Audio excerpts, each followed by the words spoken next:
Chord progressions are just a sequence of chords played together. I don't know why I always thought it was something way more complex than that when I first started out. In this video, I'm going to show two quick examples of how chord progressions are used in popular music. It won't take long at all. Also, I find it helpful to have a list of common chord progressions, so I hooked you up with a chart. It's in the link in the description below the video. If I remember to add it, just look for a link. Fingers crossed, here we go.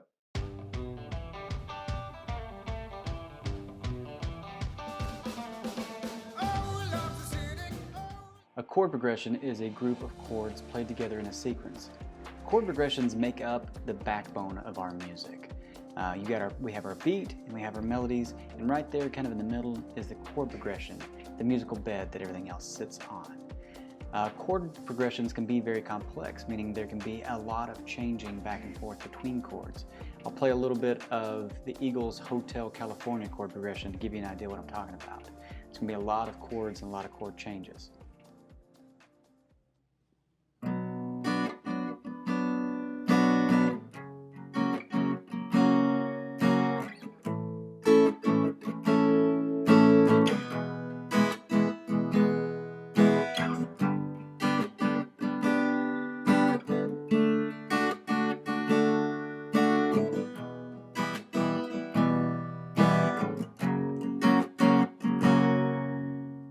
As you see, that was quite a few chords together in one sequence, and a lot of changes between those chords. And then you take a look at something like Bruce Springsteen's Born in the USA, and it's just two chords, B and E, breaking and entering. So it's just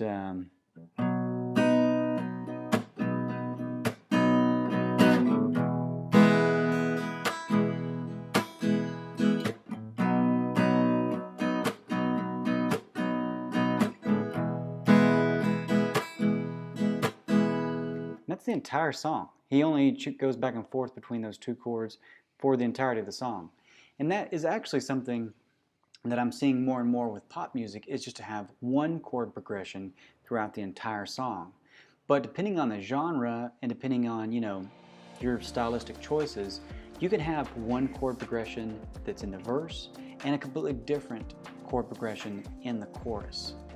You can have a different chord progression in the bridge. But like I said, nowadays a lot of times people are actually using, at least in pop music, one chord progression throughout.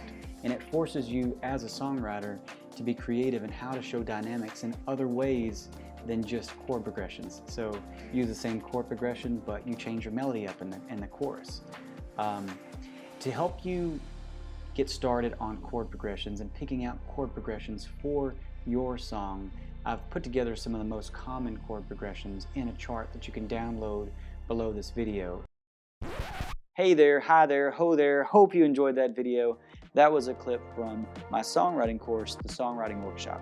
If you liked this, and if you got value from it, and you are interested in learning more about the Songwriting Workshop, then just click on the link in the description below this video.